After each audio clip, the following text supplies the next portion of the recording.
Look up to the night sky. Every point of light out there is a story waiting to be told. Some are stars blazing away in our own galaxy. Others are suns so distant and faint that they're almost impossible to see with the naked eye. But scattered among them are objects so bright and powerful that for decades astronomers didn't know what to make of them. They looked like stars, yet their light carried secrets that no ordinary star could hold. They were some of the most luminous objects in the entire universe, and they would change our understanding of the cosmos forever. These were the quasars. The term quasar was coined in 1963, short for quasi-stellar radio source. But their story begins much earlier in the mid-20th century, when the golden age of radio astronomy was just beginning. With new radio telescopes scanning the skies, astronomers were in for a shock. What they found were objects that looked like stars, but possessed properties that defied explanation. They were incredibly small, radio loud, and incredibly distant. And it would take decades to understand why. These mysterious objects were first noticed by chance, when astronomers were examining radio maps of the sky. At first, they were thought to be stars because they appeared as points of light.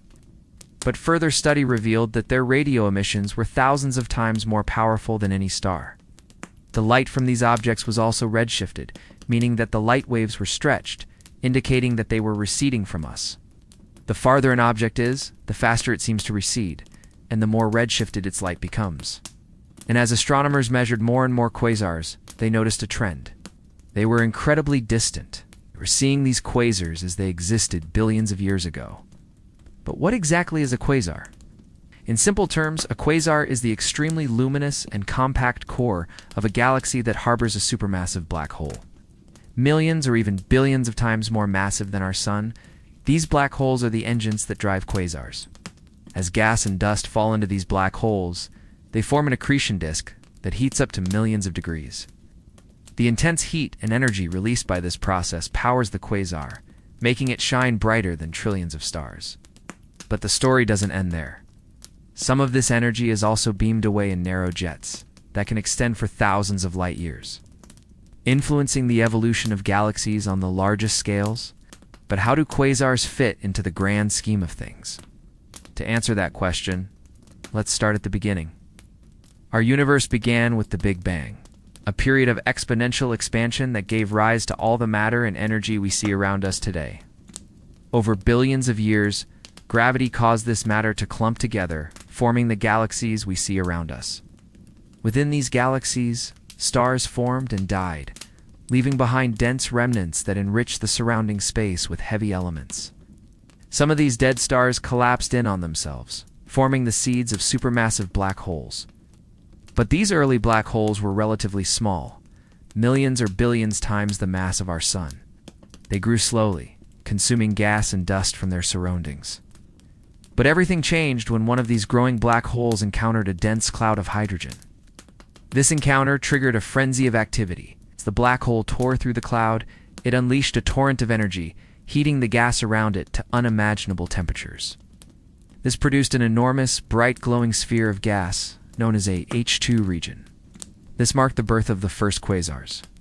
With the H2 region in place, the black hole was no longer just consuming gas and dust. It was actively pulling in entire stars. The newly energized black hole grew rapidly, consuming material at a pace that was astonishingly fast, at least by normal astronomical standards. In a single year, it devoured the equivalent of several thousand Earth masses. The quasar was now shining brighter than ever before. And it wasn't just the black hole that was growing. Sheer amount of material being pulled in was also triggering star formation at a tremendous rate. The galaxy's core was now a buzzing nursery of new stars. This rapid growth continued for millions of years until the fuel supply ran out and the star formation slowed down. The quasar had entered a dormant phase, but its legacy remained.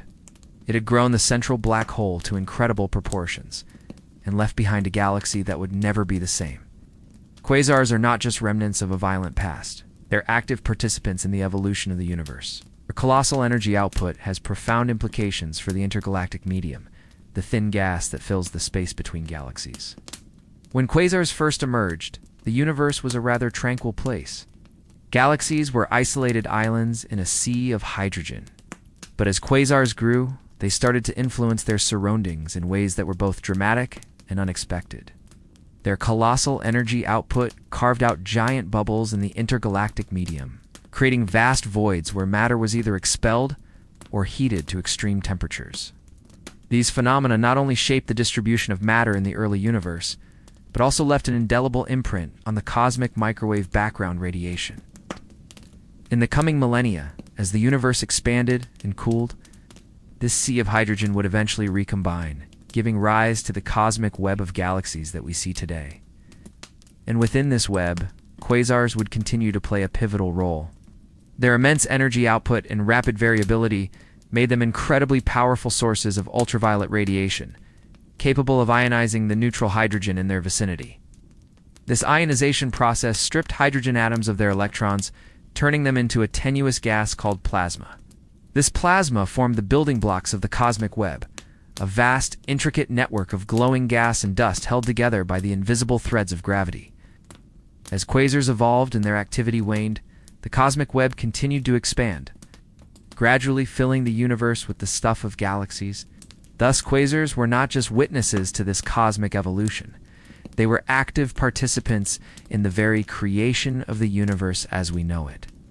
Their story is a testament to the incredible power of the physical processes that shaped our cosmos and a reminder of the profound impact that these ancient beacons have had on our understanding of the universe.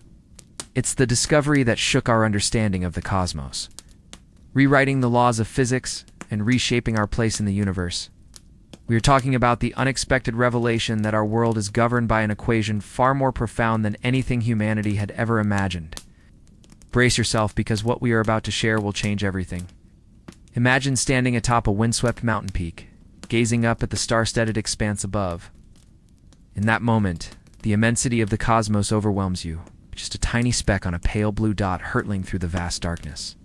And then something catches your eye, a peculiar glimmer amidst the celestial tapestry, an object so distant that its light has taken billions of years to reach us, a quasar. It seems almost alien-like in nature, and yet there's an undeniable allure, a siren call to unlock its secrets. But what exactly are these enigmatic celestial wonders?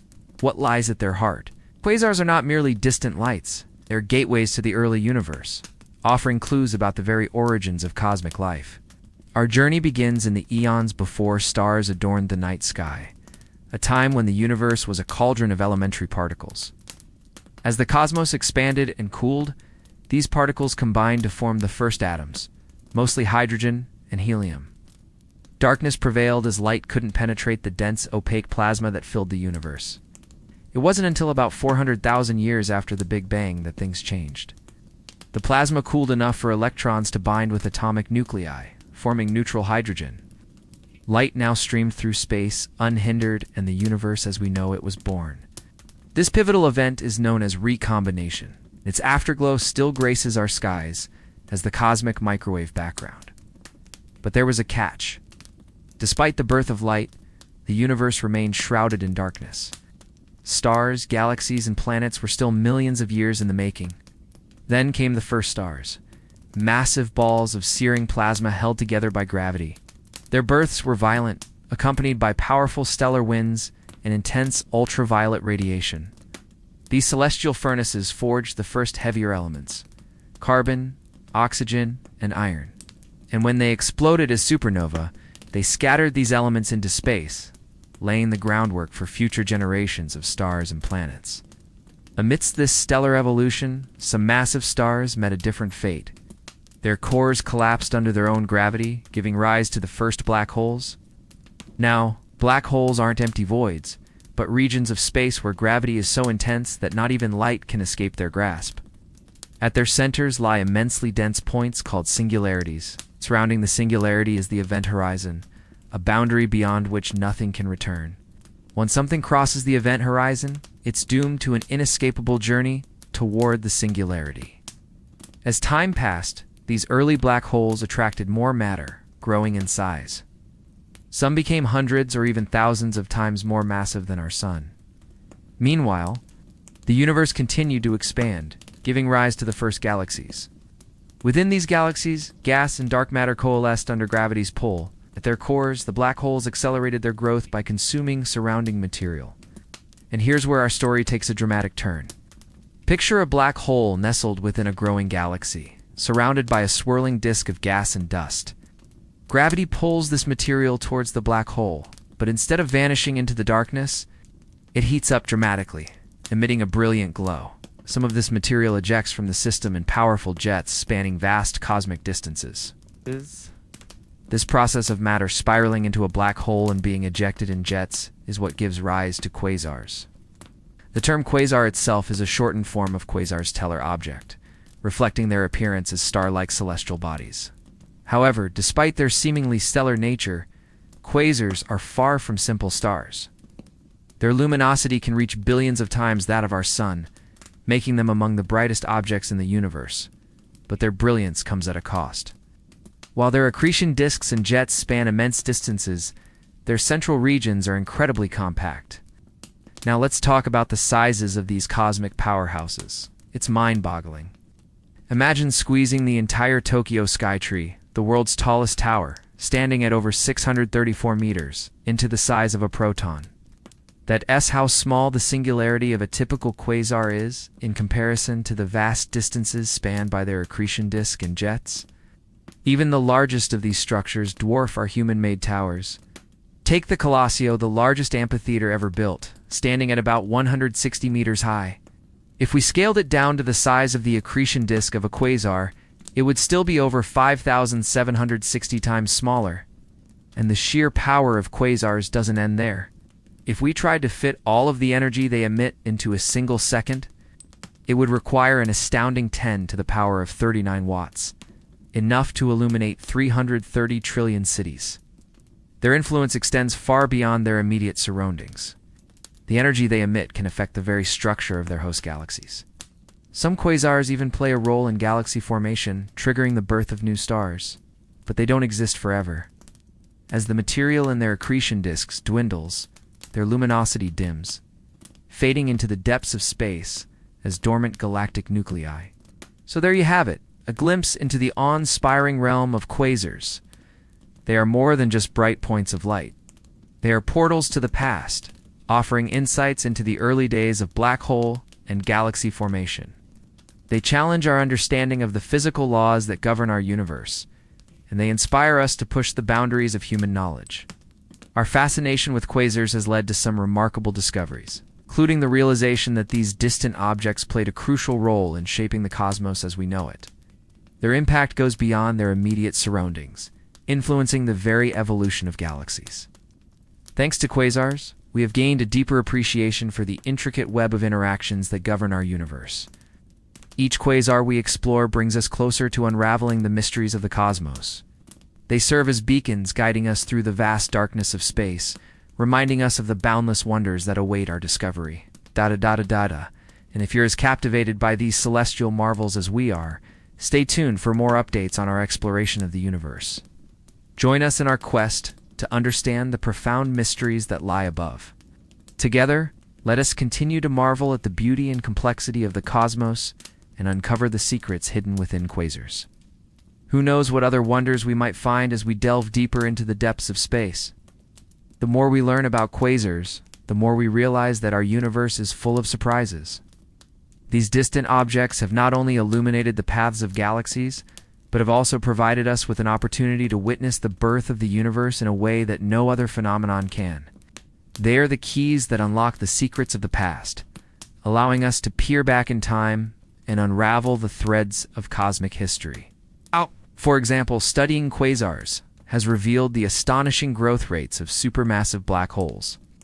These celestial titans can grow by several million times the mass of our Sun each year, devouring colossal amounts of gas and dust. Such rapid growth has left scientists astounded and has challenged our understanding of the early stages of black hole formation. Furthermore, the brightness of quasars has enabled us to use them as standard candles, allowing astronomers to measure vast distances across the universe. By comparing the observed brightness of a quasar with its intrinsic luminosity, scientists can calculate the distance to these objects with remarkable accuracy. This has allowed us to map the expansion of the universe and study the distribution of matter on a grand scale. But perhaps most intriguing is the close relationship between quasars and the galaxies they inhabit. The growth and evolution of both the black hole and its host galaxy are intricately linked, forming a symbiotic partnership that shapes the structure and dynamics of the entire system. Understanding this connection has led to groundbreaking insights into the coevolution of black holes and galaxies, shedding light on one of the most fundamental aspects of our universe. As we continue to explore these distant beacons, we can be sure that they will continue to captivate our imagination and advance our understanding of the cosmos. Their influence on our scientific knowledge is profound and far-reaching, and their beauty never ceases to amaze. So next time you gaze up at the night sky, remember that those twinkling stars hold secrets that have been waiting to be uncovered for billions of years. Among them are quasars, the beacons of the early universe, guiding us towards a deeper understanding of our place in the grand tapestry of existence. Look up into the night sky, and it seems empty. Sure, there's the moon, and maybe a planet or two, but those are relatively small fry. In reality, that faint starlight you see contains the glow of hundreds of billions of solar systems, each possibly containing planets and even life. You're looking back in time, though, usually hundreds or thousands of years. The universe is big, and it's old, so there's plenty of time for light to travel across it. But occasionally you get a peek at something much more immediate, and that can tell you things about the origins of the universe that you wouldn't otherwise know. Take this image of a black hole actively consuming matter. It was taken only days ago. Okay, granted, it isn't actually on Earth. It's about 5,700 light years away in the center of the Milky Way. But it shows us what happened only 26,000 years ago, minus the light travel time. That might seem pretty recent, but given the age of our universe, it's still ancient history. But here's the thing. Even with technology like this, we can't see very well in the past. We can't see things as they were even 100 million years ago, let alone a few hundred billion years ago, which is why it's important to look for things that change slowly. Things like quasars. Quasars are a type of galaxy that shines brightly across the electromagnetic spectrum. It's not a single type of galaxy, but a stage in the life cycle of certain galaxies. Every quasar has a supermassive black hole at its center, surrounded by a glowing disk of gas. This glows because, as the stuff around it heats up, it emits huge amounts of light and other radiation. Because it's so bright and distant, we can use a quasar to probe back billions of light years through space in 10 or 11 billion years through time to an era just 800 million years after the Big Bang. We can learn a lot from quasars.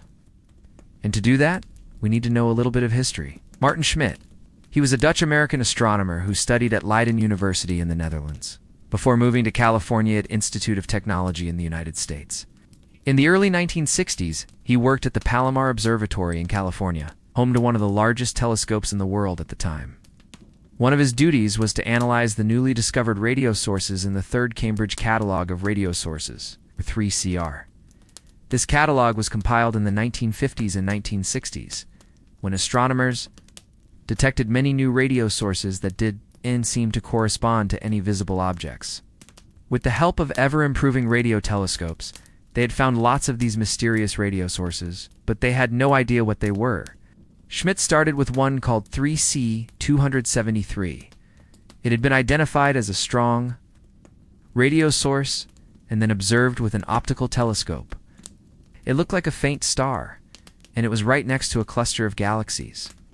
He collected light from 3C273, then split it up into different wavelengths to see which part of the light spectrum it shone brightest in.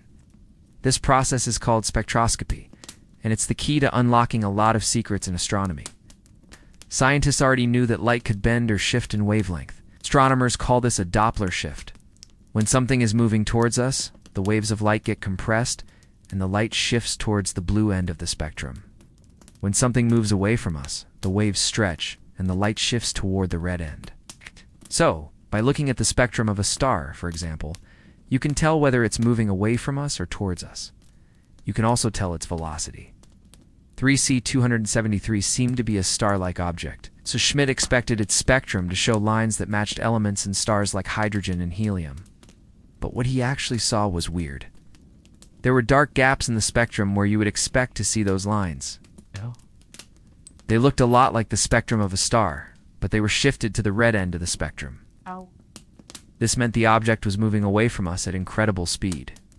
It was so far away that its light was redshifted by more than any galaxy astronomers had ever seen before. Schmidt realized that this wasn't a star. It was too far away to be a star. We went on to show that the dark lines were the hydrogen bomber series. It's a set of spectral lines that only appear when hydrogen atoms are hot. The energy of the photons emitted by the hydrogen atoms is equal to the difference in energy between the initial and final levels of the electron. It's easy to calculate the energy of those photons. And because their energy is related to their frequency, we can use their position in the spectrum to work out the element that created them. Each element has a unique spectrum, so Schmidt figured out that he was looking at a giant cloud of glowing hydrogen gas. And because it was emitting such strong hydrogen lines, he gave it a name. 3C, 273, quasar. Quasar stands for Quasar's stellar radio source. It's funny because at the time, Schmidt actually thought it was a star. Turns out that was wrong, but the name stuck. The first quasar discovered. 3C 273 is still probably the best known. It sits around 2.4 billion light-years away in the constellation of Virgo. It was the first quasar to have its spectrum analyzed, the first to have jets imaged, and the first to have an accurate redshift measurement. It has been studied more than any other quasar, and its light has graced countless magazine covers and textbook illustrations. But while 3C 273 is an iconic quasar, it's not actually very typical. Most quasars are quite as bright or as violently active as 3C 273. Astronomers divide quasars into different types depending on how they look. And not all quasars have jets, although some do. And those that do can be incredibly long. Blazars are a type of quasar that happen to be pointing almost exactly at us. They're not actually a type of quasar, but just quasars seen from a particular angle. Because they're pointing at us, we see their jets more clearly than in other types of quasars. This means that blazars tend to be both very bright and very energetic. Another way of dividing quasars up is by their radioluminosity. This doesn't refer to the brightness of the quasar itself, but rather the strength of the jets. About 10% of quasars are called radio loud. The rest are radio quiet. It's still not clear what the difference is, but it might have something to do with the spin of the black hole or the magnetic field strength. Either way, radio loud quasars are much more interesting for astronomers. Their jets plow into the surrounding intergalactic medium and form huge structures called lobes. These lobes are often humongous. The biggest ones span more than 1 million light-years. They're made of plasma, a superheated mix of protons and electrons. The lobes are the result of material ejected from the quasar over millions of years. They give rise to what's known as the extended large-scale radio emission. The lobes are connected by the smaller-scale structures called jets and hotspots. Jets originate at the base of the quasar and carry energy outwards. Hotspots are regions of higher brightness along the jet. It's thought that hotspots occur where the jet is interacting with the surrounding medium. As the jet interacts with the ambient material, it forms a shock wave that accelerates the particles in the jet to very high energies. Okay, so now that we know the basics, let's talk about how we can use quasars to study the early universe. Remember, we see quasars as they were in the distant past. A typical quasar shines for only a few million years before it stops accumulating enough material to keep shining so brightly. But because they shine so brightly, they're visible throughout the rest of cosmic time. We've seen basically every single type of galaxy in the universe except quasars. The reason is simple. They don't exist anymore. Well, technically they do, but they aren't anywhere near as common as they once were. They're the adolescent stage of galaxy development. We only see them because we're watching back through time. No other type of galaxy goes through such a brief, violent phase that makes them unique and extremely valuable to astronomers. We're incredibly lucky to be alive during a time when we can witness the death throes of these magnificent beasts. This material is based upon work supported by the National Science Foundation under Grant No. Our universe is vast and complex. There are so many things that we don't know, but there are certain things that we do know. For example, we know that black holes exist. We also know that they can grow over time, but we never thought that they could grow so fast. A lot of astronomical mysteries are fun to think about, but one of the most interesting ones is how black holes grew so big so fast in the early universe. It all started back in the 1960s. When astronomers first identified quasars, they knew they were seeing extremely bright objects because they were shining brighter than entire galaxies. But that wasn't the only thing that made these objects strange. They were also insanely distant. At such great distances, astronomers could see the quasar as it existed billions of years ago. And that's when things got weird. See, these ancient quasars seem to have formed before the universe was even 700 million years old. Today, our universe is about 13.8 billion years old. So that means that these quasars existed when the universe was less than 5% of its current age. But that's not all. Astronomers realized that these quasars hosted supermassive black holes that weighed in at billions of solar masses. So the fact that such massive black holes could exist so early in the universe presented a huge problem. How did they get so big so fast? This phenomenon became known as the quasar growth problem. To make matters worse, astronomers didn't even know exactly how old the universe was. They estimated it to be around 10 billion years old at the time. But with such a young universe, it seemed almost impossible for black holes to grow to those sizes. This puzzle stuck around until Arno Penzias and Robert Wilson accidentally discovered the cosmic microwave background radiation in 1964, cementing the age of the universe at about 13.8 billion years old. Suddenly, the growth problem became even more extreme. How could black holes get to billions of solar masses in such a short amount of time? Over the decades, scientists have come up with a few different theories that might explain how black holes grew so fast, and we'll explore each one in turn. First, let's go over how black holes grow in general. You probably know that black holes grow by pulling in surrounding material, but it's not quite that simple. As a black hole consumes matter, it forms an accretion disk around its event horizon. The infalling matter heats this disk to incredible temperatures, causing it to emit massive amounts of radiation. In fact, the brightness of quasars comes from their accretion disks. But here's where things get complicated. You might think that the accretion process would just continue indefinitely. You take in more matter, which makes your black hole grow, which allows you to take in more matter, and so on and so forth. But that's not what happens because there's something called the Eddington limit. Basically, once a black hole reaches a certain size and starts eating more material, the radiation pressure from the accretion disk actually pushes material away, which slows down growth. So black holes need to strike a balance between growing too fast and growing too slow. If they grow too fast, they'll blow themselves up. And if they grow too slow, well, then they'll just grow slowly. Most of the black holes we see today aren't anywhere close to the Eddington limit. But quasars in the early universe might have been different.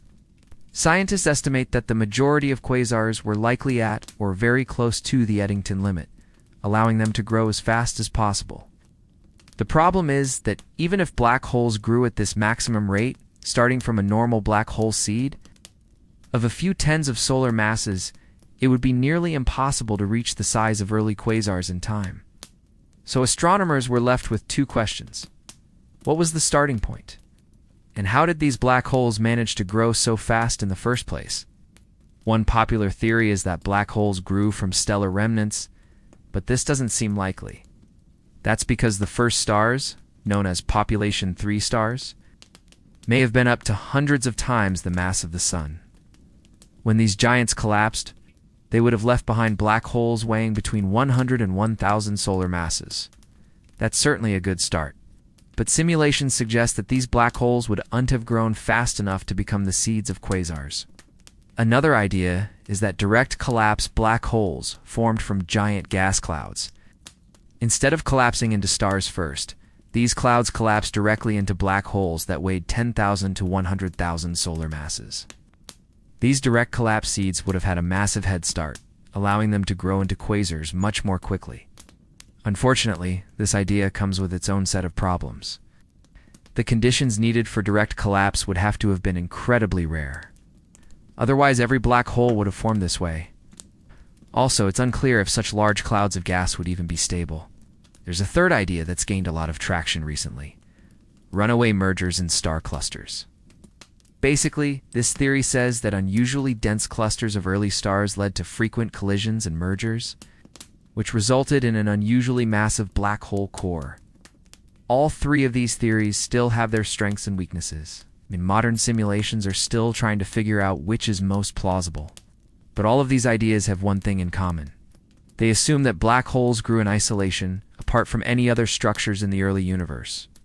But that may not be the case, because black holes are thought to have formed inside halos of dark matter. The dark matter halos trapped in compressed gas, allowing stars to form inside of them, and the stars formed a positive feedback loop. As the stars grew, so did their gravity, which pulled in even more gas. And these dark matter halos might have played a role in the formation of the first quasars. If a black hole formed in a particularly dense dark matter halo, it could funnel in gas more efficiently, allowing it to feed the quasar at or close to the Eddington limit. So there's a chance that dark matter could have given rise to the first quasars. And some scientists even speculate that primordial black holes could have served as seeds. Primordial black holes are hypothetical objects that formed from density fluctuations in the early universe. They would be relics from the first moments after the Big Bang, and could explain the supermassive black holes we see at the centers of most galaxies. And that's not all. Primordial black holes could also play a major role in the formation of dark matter. According to one idea, primordial black holes are the very definition of dark matter. They do not interact with normal matter or light and make up a significant portion of the universe's mass.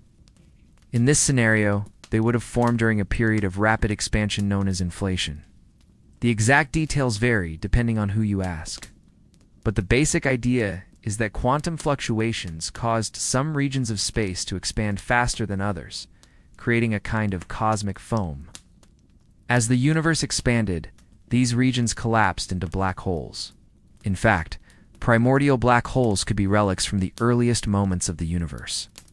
Just after the Big Bang, the universe entered a phase of exponential expansion known as inflation. During inflation, the universe expanded by a factor of more than 2 to the 26th power in a fraction of a second. Any black holes that formed during this period would appear very small today.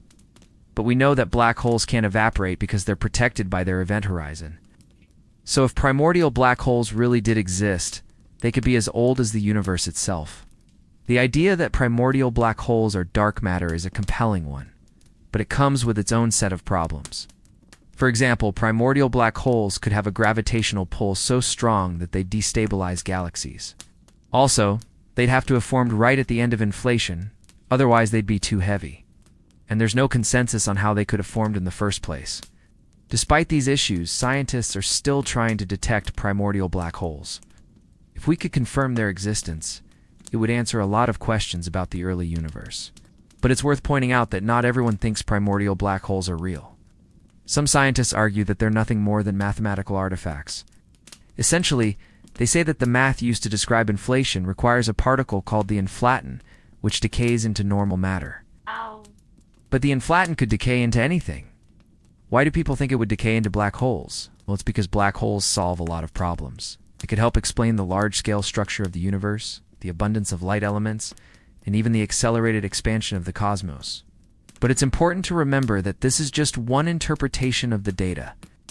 Other physicists claim that the inflaton decayed into a condensate of ixions, which are hypothetical particles that make up dark matter. All this is to say that there are plenty of open questions when it comes to the formation of supermassive black holes. And while it's fun to speculate on things like direct collapse and primordial black holes, it's important to focus on solving the puzzles we already know about. For example, we still don't know how exactly quasars transition to slowly growing supermassive black holes. We also want to learn more about how quasars are distributed throughout the early universe. And hopefully with more observations from powerful telescopes like Webb, we can finally get some answers. It's worth pointing out that quasars are also related to another cosmic mystery, the epoch of reionization. After the Big Bang, the universe cooled into a neutral hydrogen fog. For hundreds of millions of years, there was no light escaping far across space. Then something reionized the hydrogen, making the universe transparent again. Scientists think that quasars might have played a role, because their intense ultraviolet light could strip electrons from hydrogen atoms. But if quasars were the main drivers of reionization, there should be more of them than we observe. So astronomers debate whether young galaxies and their stars did most of the work, with quasars playing a secondary role. The more we learn about quasars, the more mysteries they seem to bring up. But that's part of what makes them so fascinating. By studying these ancient beacons, we hope to shed light on the formation of our universe. What's happening up there? Humanity has gazed at quasars and marveled at their beauty for centuries. But it's one thing to see these distant objects as points of light in the night sky, and another to think about them in terms of potential effects on our everyday lives. A new paper challenges us to do exactly that. And here's why that matters. Welcome to Seashore Space. Most of us probably learned about our solar system in terms of a sleepy neighborhood of mostly silent stars.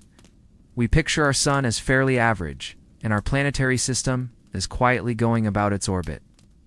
But our place in the Milky Way isn't nearly as mundane as that, and these objects help explain why. When astronomers realized that the bright, sometimes oddly fuzzy points of light strewn across the night sky were actually incredibly distant galaxies. They dubbed them quasi-stellar objects because they appeared as stars from way over here. But these quasars are actually monstrous structures harboring supermassive black holes at their cores. As matter spirals into those black holes, it heats up to millions of degrees. That creates a blazing hot region called the accretion disk. And powerful jets shoot out from above and below the accretion disk, which together with other stuff, coming out of the galaxy forms a massive outflow that can extend thousands of light years away from the center of the galaxy. So when we gaze at a quasar, we're seeing all of this activity from incredibly far away. And these aren't rare curiosities. It's thought that every big galaxy harbors a supermassive black hole at its center. And many of those black holes periodically go on feeding frenzies, becoming quasars. There are even clues that our Milky Way did the same thing billions of years ago. And this is where things get weird. Yes. Because as researchers study how quasars work, they're realizing that they're not just cosmic powerhouses, but galactic architects too. They can trigger star formation in their host galaxies. They can blow huge bubbles in the surrounding gas. They distribute heavy elements to the wider universe. And most surprisingly, they may shape entire planetary systems. It turns out that a lot of what we've learned about how quasars affect their home galaxies comes from studying feedback. While the term might sound like something you'd hear in a music class, in astrophysics, it refers to the influence a celestial object has on its surroundings. Like, say how the heat from a campfire creates rising currents of air that eventually flow back down, mixing with the air below. This mixing is an example of a feedback loop. The term is used broadly in astronomy to describe similar processes on a galactic scale. Quasars can provide the energy needed to move gas around their host galaxies. For example, as matter swirls around the supermassive black hole in a quasar, it heats up dramatically, forming a huge cloud of hot gas around the galaxy's center. Eventually, that gas expands faster than the gravity holding it together can contain it. So it erupts into the outer galaxy, forming giant cones of material known as galactic fountains. These fountains transport gas from the center of the galaxy out into the surrounding intergalactic medium, the thin soup of gas between galaxies. But meanwhile, nearby molecular clouds can compress and collapse under their own gravity, starting new cycles of star formation, thereby creating a feedback loop. So the energy coming out of the quasar fuels the birth of new stars. Those newly born stars then produce the next generation of gas and dust, which will one day be incorporated into new stars and planets. It's a beautiful illustration of how nothing in space is truly wasted. The stuff in quasars may have started out in the hearts of long-dead stars. Now, it's being blown back out into the galaxy, helping to make new stars and planets. In fact, studies suggest that without this constant interchange of material, galaxies couldn't grow so quickly. Instead, they'd keep reusing the same old stuff, and their star formation would eventually peter out. Quasars may even help galaxies avoid a sort of cosmic middle age. Some galaxies undergo a period of rapid star formation in their youth. Then after several billion years, they enter a state called quenching, when they stop producing stars altogether. But observations suggest that a lot of these quenched galaxies have had recent bursts of star formation, possibly driven by a fresh influx of material from a quasar. The situation is kind of like a forest. Initially, trees compete with each other, and resources are scarce. But periodic wildfires can clear out underbrush and allow a whole new cohort of trees to flourish. Similarly, the gas expelled by a quasar clears the way for new stars to form. All of this is to say that quasars may be the engine that drives the engines of galaxy formation, shaping the places where life as we know it can thrive. But while they may be critical for galaxy building, quasars could also be deathly quiet for anyone who happens to live near one. And that means that where and when life arises in the universe may depend on some really cosmic timing. You see, quasars are basically the galactic equivalent of nuclear reactors. They release huge amounts of radiation, which can come in many forms. Low-energy radio waves can travel all throughout the universe unimpeded. Higher energy waves like infrared and visible light are absorbed or scattered by gas and dust, meaning they don't travel as far. Visible light from distant quasars might only reach us because the rest of the light spectrum has been absorbed by intervening gas. And the highest energy forms of radiation, ultraviolet and X-rays, interact with matter even more quickly. That makes them the most dangerous to any life that happens to be nearby.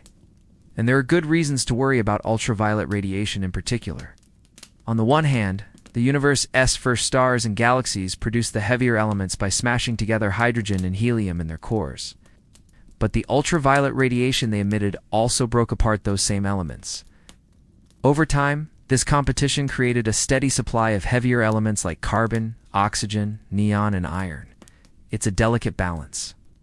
Too little radiation and not enough of those elements would be produced to build the stuff of life, but too much in life couldn't survive.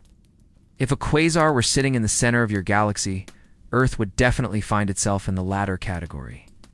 The night sky would be unbearably bright, full of radiation that would damage anything that got in its way. At the very least, our atmosphere would be stripped away. Even worse, enough ultraviolet radiation could break apart water molecules, breaking the bonds that hold them together. The flux of particles and radiation could also blast Earth's surface, wrecking DNA and dooming any life that tried to take root. In fact, studies show that even relatively weak quasar radiation could have sterilized Earth. And yet, we're here. So scientists are left with the puzzle of why Earth never experienced a quasar-driven mass extinction. One possibility is that we happen to live in a quiet pocket of space, but another is that our solar system just happened to be in the right place at the right time. About 10 billion years ago, most of the young galaxies hosting active quasars were packed into a tight cosmic noon. But as the universe expanded, those galaxies moved farther apart, allowing space to quiet down. And that may have been critical for the emergence of life. If Earth had formed just a few billion years earlier, it might have found itself in a cosmic crucible, where UV radiation blasted across the night sky and the odds of survival were slim. Instead, life got a chance.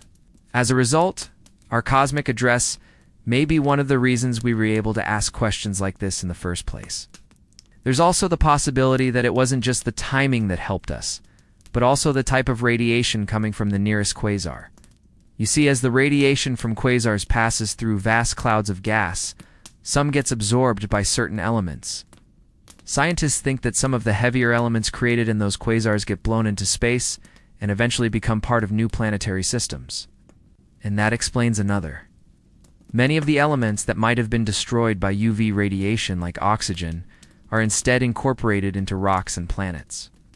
So life on Earth could have benefited from the same outflows that otherwise would have destroyed it. In other words, life as we know it might depend on cosmic timing and chemistry. It's a fragile balance, but it's one that we happen to find ourselves in. Maybe there are other places like ours out there. But if Earth's history is anything to go by, finding them will be tricky unless we also learn to time travel. In the meantime, we're stuck with our cosmic inheritance. The very elements that allowed us to evolve and thrive may have arrived, thanks to the fiery breath of dying stars. For most of human history, quasars were invisible to us not because they were faint, but because they were too strange. Their light was disguised, their nature misunderstood. Only in the last century did we begin to realize that these quasi-stellar radio sources, as they were first called, were actually the brightest objects in the universe. In the 1930s, the quiet hum of radio waves filled engineer Carl Yansky's makeshift radio receiver. He was trying to eliminate interference for transatlantic broadcasts. But what he picked up was something extraordinary as steady static coming from the center of our galaxy. It was the first detection of radio waves from space. This accidental discovery opened a new window to the cosmos. Suddenly, astronomers were listening to a symphony of radio signals from across the universe, By the 1950s and 60s, large radio telescopes like the 1,000-foot Green Bank telescope were cataloging thousands of these sources. Most were familiar: bright galaxies, star-forming regions, remnants of supernova. But some puzzled astronomers. They appeared as faint points of light in optical telescopes, yet emitted incredible radio power. They looked like stars, but were far more distant. Some were even found at the centers of galaxies, nestled amidst the glowing dust of creation. What were these strange objects? Then in 1963, astronomer Martin Schmidt examined the spectrum of one of these objects, 3C273. Instead of an orderly rainbow of colors, its spectrum was a jumbled mess. Yet among the chaos, Schmidt saw something familiar: the hydrogen line, spectral fingerprint seen throughout the universe. But those lines shouldn't have been there. If this object was anywhere near our solar system, its light would have been stretched so much by the Doppler effect that those lines would have been blue-shifted out of the visible spectrum. And if it was far away, its light would have been red-shifted beyond recognition. Schmidt concluded that 3C273 must be incredibly far away, billions of light-years from Earth. A star-like object that far away would need to be emitting unfathomable amounts of energy. Such an object couldn't possibly be a star. It was something more, something extraordinary. It was a quasar. The term quasar was coined by astronomer Alan Sandage, combining quasi from quasi-stellar with star.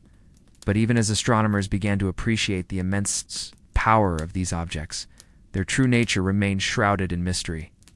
At first, they were seen as mere oddities, curiosities of the cosmos. Some astronomers wondered if they might be exotic stars, like rapidly spinning neutron stars or strange objects made of dark matter. Others believed they could be entire galaxies in the process of forming.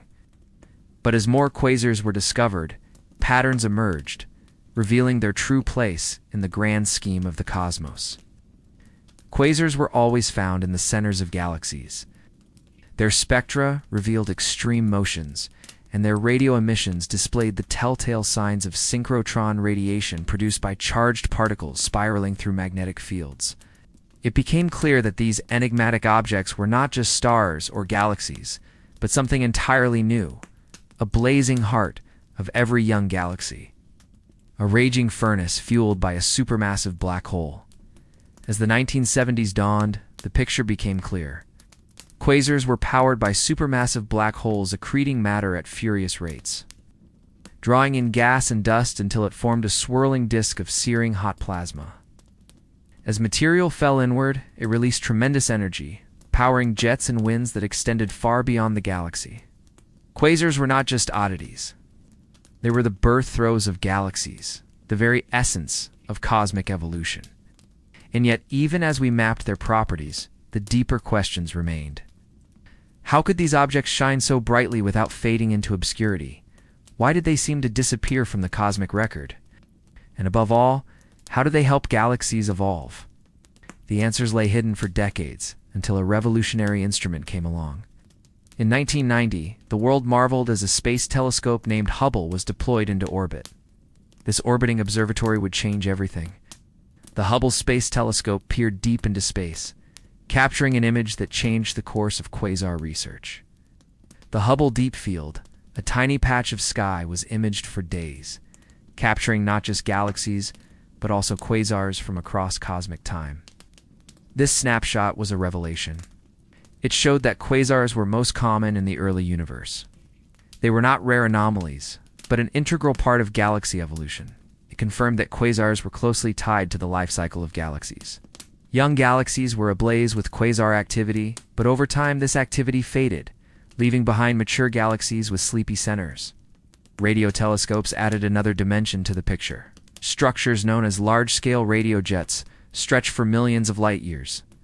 They emanate from the cores of active galaxies, including quasars, and carry a wealth of information about the nature of these enigmatic objects. Studying these jets can reveal details about the conditions around a supermassive black hole, such as the strength of the magnetic field and the distribution of energy. Rovers like the Very Large Array have enabled scientists to observe the intricate structures within these jets. It's giving insights into how energy is transported and released from these extreme environments. X-ray telescopes like Chandra have provided an even more dramatic view. They revealed the inner workings of quasars. the blistering hot disks of matter spiraling into the black hole where gravitational forces convert mass into energy with an efficiency far surpassing nuclear fusion. As we entered the 21st century, we stood at the threshold of a new era in quasar research. We had mapped their distribution, witnessed their spectacular jets, and probed the intense environment around supermassive black holes. Yet despite these advances, many questions remained. How do quasars affect the galaxies they inhabit? How do they shape the evolution of their host galaxies? And above all, how do they play a role in the grand tapestry of the cosmos? To answer these questions, we needed a new perspective, a fresh look at the universe through a new window. Then in 2021, a new space telescope changed everything. The James Webb Space Telescope, equipped with advanced infrared detectors and a huge sun shield, was designed to peer back through billions of light years. With this unprecedented power, JWST can observe the earliest stages of the universe, including the formation of the first galaxies. For quasars, this means the ability to study objects from the universe's infancy. It's just a few 100 million years after the Big Bang. One of JWST's most anticipated contributions to quasar research is its ability to observe quasars at high redshift. These are quasars that are incredibly distant, and therefore, we are seeing them as they existed in the early universe. Studying these ancient quasars provides valuable insights into how these objects evolved over time. One way JWST is achieving this is by analyzing the spectra of quasars at high redshift. By examining the spectral lines, astronomers can determine the chemical properties and physical conditions of the gas surrounding these quasars. This information is crucial for understanding how quasars interact with their host galaxies and the surrounding intergalactic medium. JWST's advanced infrared capabilities enable it to detect and analyze the light from some of the earliest galaxies in the universe, including those hosting quasars. By observing these distant quasars, astronomers can gain insights into the formation and growth of the first galaxies in the universe. Moreover, JWST's high-resolution imaging capability allows for the detailed study of the structures associated with quasars, such as their jets and host galaxies. By observing these features in exquisite detail, researchers can better understand how quasars influence their host galaxies and the surrounding environment. But perhaps the most exciting aspect of JWST's observation of quasars is its potential to shed light on the process of reionization. In the early universe was filled with a fog of neutral hydrogen gas that absorbed ultraviolet radiation. However, as the universe evolved, the first stars and quasars emitted enough ultraviolet light to ionize the gas, creating a sea of free electrons. Understanding the sources and mechanisms behind this reionization process is a major scientific goal. Quasars are thought to have played a significant role in this process, and JWST's observations will provide invaluable insights into their contribution to reionization. As we continue to explore the depths of space with JWST, we are sure to uncover even more fascinating insights into the nature and evolution of quasars. These enigmatic objects have captivated astronomers for decades, and with each new discovery, they continue to reveal the wonders of the cosmos. From the groundbreaking discovery of quasars in the 1960s to the latest findings from the James Webb Space Telescope, we have come a long way in our quest to understand these celestial powerhouses. The story of quasars is not just about objects in the sky.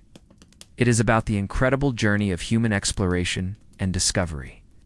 Each step in our understanding has been driven by our curiosity, ingenuity, and the relentless pursuit of knowledge. As we reflect on the incredible discoveries that have shaped our understanding of quasars, let us also take a moment to appreciate the power of human curiosity and the incredible journeys that lie ahead. Knows what wonders we might uncover next in the vast expanse of the cosmos. The universe is big, very big, really big. And because it's so big and very, very big, trying to get at what it's made of and why it exists can be difficult. It's really hard, actually. However, sometimes the universe helps us out and gives us something pretty close to an actual crystal ball. What? And in one case, it gave us a whole room full of them. It's a strange thing to think about. So let's try to wrap your mind around it. When we look up into the night sky, what do we see? Well, if you're a keen observer, you'll notice stars twinkling in patterns against the dark backdrop of our galaxy. But what if I told you those stars aren't all at the same distance? What if some were much closer and others incredibly far away? How would you tell? You wouldn't. They'd all seem equally distant. That's the trick of perspective. And it was this phenomenon that puzzled astronomers for decades before they understood it. But then in the 1960s, scientists realized there were some special objects called quasars that appeared so bright they must be incredibly distant. Sitting at the edge of the observable universe, these quasi-stellar objects, as they were originally called, were the first glimpses of a new perspective on the cosmos, the deep universe. With the realization that quasars sit at immense distances, astronomers could start using these celestial beacons to peer deep into space and time. A quasar is powered by a supermassive black hole at the center of a galaxy. As gas and dust fall into it, huge amounts of energy are released.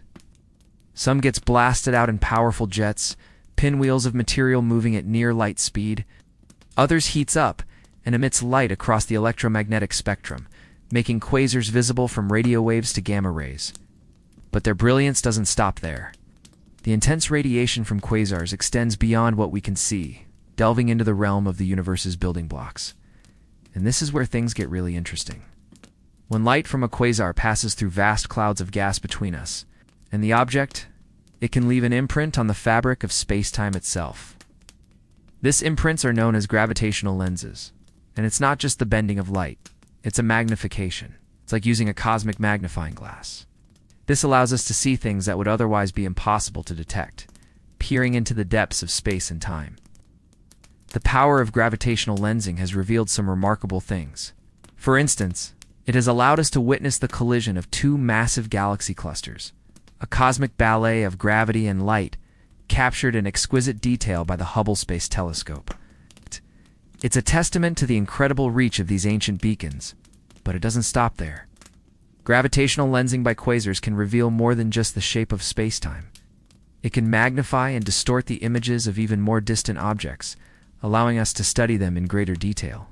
This has led to some stunning discoveries, such as the observation of extremely rare exploding stars, known as supernova, at distances that would have been impossible to probe without the aid of gravitational lensing. One of the most exciting frontiers in astronomy is the quest to understand the nature of dark matter. This elusive substance makes up a significant portion of the universe, yet remains invisible to our telescopes. But quasars may hold the key to unlocking its secrets. The way their light bends due to gravitational lensing can reveal the presence of massive structures that we cannot see directly.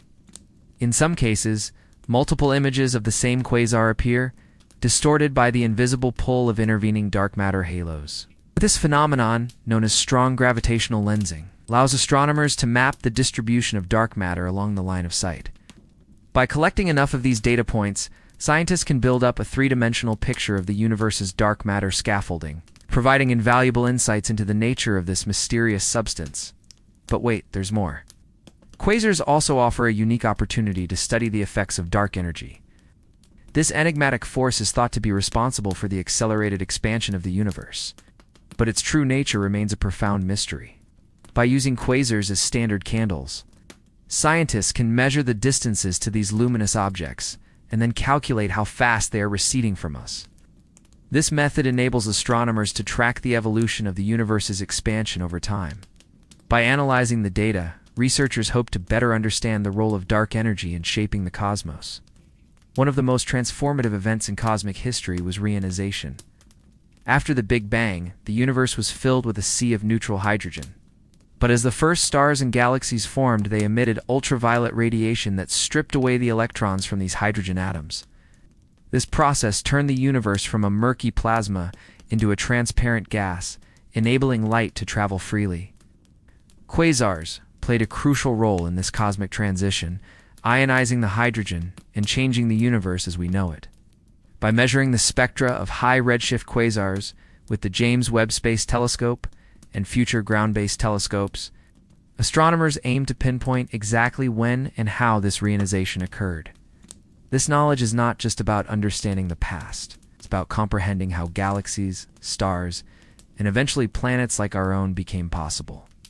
So you might be thinking, okay, that's neat, but what does it have to do with me? Well, the answer is everything and nothing. Everything because quasars helped create the conditions that allowed life to emerge and flourish. Nothing because you're not likely to come into direct contact with one anytime soon. But But it's that connection, the link between the extreme conditions of a quasar and the delicate balance of our planetary environment that makes them so fascinating. Quasars are often referred to as the furnaces of the early universe, and for good reason. They spewed out the iron, nickel, and zinc that ended up forming the Earth's core. They created the oxygen and carbon needed for life to take hold. Without quasars enriching the universe with these vital elements, our solar system might never have developed the way it did. On the other hand, quasars can also be destructive. Their radiation and stellar winds blast apart gas clouds, triggering star formation, but also dispersing the building blocks of planets. The conditions they create, both harsh and nurturing, are essential for life as we know it. If quasars shape the chemical and structural environment of galaxies, they indirectly shape the conditions for life. Their violent outflows may have dispersed the heavy elements needed for planets. Their radiation may have sterilized some regions while creating protected niches in others. In this sense, studying quasars is not just about astrophysics, it's about astrobiology.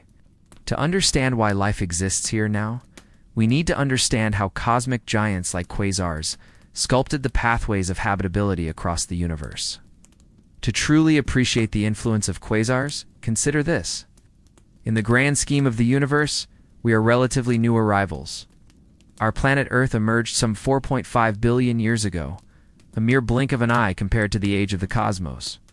But it wasn't just chance that brought us into existence. It was the result of a cosmic choreography that unfolded over billions of years. As quasars scattered heavy elements across the galaxy, they also influenced the very structure of our solar system. The turbulence they generated may have cleared a path for our sun to form, resembling the gas cloud that eventually gave birth to Earth. It's a reminder that our existence is deeply intertwined with the dynamic history of the universe, shaped by forces both grand and subtle. But looking forward, we have some cool stuff to look forward to. There are a number of projects that will further our understanding of these phenomenal objects. First, extremely large telescopes like ELT, TMT, and GMT. These ground-based giants will analyze the chemical signatures from the light passing through gas clouds. Allowing scientists to study the physical conditions of the matter around quasars, it will also help measure the masses of supermassive black holes, refine models of galaxy formation, and explore the connection between quasars and the growth of their host galaxies. Then there's the Square Kilometer Array, or SKA, a groundbreaking radio telescope array currently under construction in South Africa and Australia. The SKA will map the positions and properties of hundreds of thousands of quasars, helping scientists understand how they evolved over time. It will also shed light on the mysterious jets and radio galaxies associated with quasars, providing insights into the extreme environments near supermassive black holes. Finally, future space telescopes like LAVOIR or HABUX could revolutionize our understanding of quasars by measuring their light with even greater precision and sensitivity. These telescopes would enable scientists to study the atmospheres of exoplanets orbiting quasars, searching for signs of life and searching for biosignatures. They would also provide unparalleled views of the reionization era, shedding light on the epoch when quasars transformed the universe as we know it. Quasars are more than just distant celestial objects. They're windows into the fundamental processes that shape the universe. They've helped us understand how galaxies evolve, how elements are forged in the fires of cosmic creation, and how the conditions for life arose in this grand cosmic drama. Ow. Our journey to comprehend quasars has just begun. As we delve deeper into their mysteries, we not only unravel the secrets of the cosmos, but also gain a deeper appreciation for our place within it.